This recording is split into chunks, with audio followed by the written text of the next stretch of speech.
ராம் ராம். வாழ்க வளமுடன். Voice of காஞ்சி நேயர் அனைவருக்கும் இனிய மாலை வணக்கம்.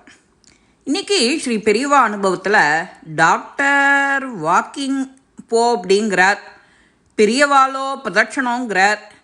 பெரியவாளுடைய வேடிக்கையான வைத்தியம் என்னன்னு பார்க்கலாமா? இன்றைக்கி நாங்கள் ரெண்டு பேரும் சொன்ன மருந்து என்ன அப்படின்னா அத்வைதம். பேரு மட்டும்தான் துவைத்தங்கிற பெரியவா தொண்டர்கிட்ட சொல்கிறா. பெரியவாளுக்கு இப்படியெல்லாம் சிலேடையாக பேசுகிறதெல்லாம் ரொம்ப பிடிக்கும். எடை அதிகமாக கூடிவிட்ட ஒரு பெண்மணி அங்கே தரிசனத்துக்கு வரா. அவளால் குனிஞ்சு நமஸ்காரம் பண்ண முடியல. வெட்கமும் பக்தியும் போட்டு இடுறது, கையை கூப்பிண்டு நிற்கிறா. எனக்கு சக்கரை வியாதி, வெயிட் குறைக்கணுங்கிறார் டாக்டர். தினமும் 1 மணி நேரம் வாக்கிங் போக சொல்கிறார்.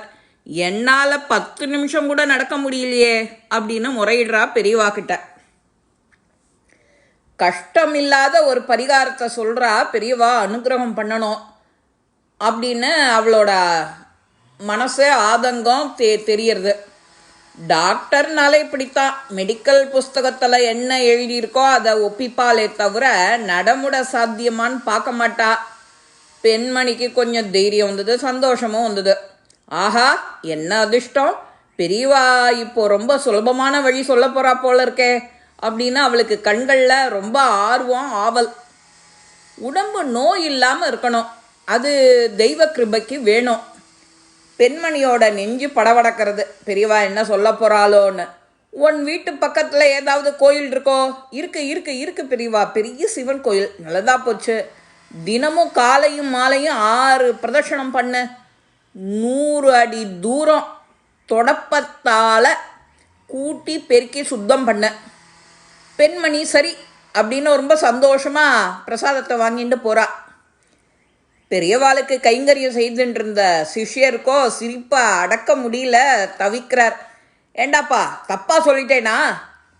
இல்லை, டாக்டர் வாக்கிங்கிறார், பெரியவா பிரதட்சணம்னு சொல்கிறாரே அப்படின்னு நாங்கள் 2 பேரும் சொன்ன மருந்து அத்வைதம். பேரு மட்டும்தான் துவைத்தங்கிற. இப்படியெல்லாம் சிலேடையாக பேசுறது பெரியவாளுக்கு ரொம்ப புதுசு இல்லை. எல்லார்கிட்டையும் இப்படி ஹாஸ்யமாக பேசி அவளுக்கு வேணுங்கிற வைத்தியத்தை கொடுக்கறது தான் பெரியவாளுடைய கருணை. இதை படிக்கும்போதும் கேட்கும்போதும் அந்த காலத்தில் ஊருக்கு ஒரு கோயில் இருக்கும், பெருமாளும் சிவனும் பழம்பெரும் கோயில். அங்கே போயிட்டு பிரதட்சணம் பண்ணிட்டு வருவா, தீபம் ஏற்றிட்டு வருவா, வாசலில் சாணி கரைச்சி தெளிப்பா, கூட்டுவா, தோட்டம் துறவு இருக்கும். இதெல்லாம் அந்த காலத்தில் அவளுக்கு இருந்தது. நித்திய வேலையே இதுதான் அவளுக்கு. அப்போது பொண்கள்லாம் ஆஃபீஸ்க்கு உத்தியோகமாக போனால், இப்போ உத்தியோகம் எப்போ வீட்டை விட்டு படியிறங்கி படிக்க ஆரம்பித்து வேலைக்கு உத்தியோகத்துக்கு போனாலோ எல்லா பிரச்சனையும் ஒன்று ஒன்றா வெளியில் வருது. ஆணுக்கு பொன் நிகர், சமானம் சமம் அப்படிங்கிற மாதிரி.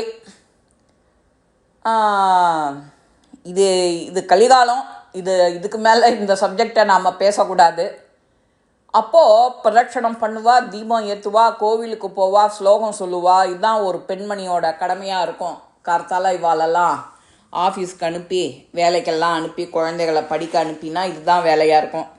இப்போ இந்த காலத்தில் இதெல்லாம் சொல்ல முடியுமா?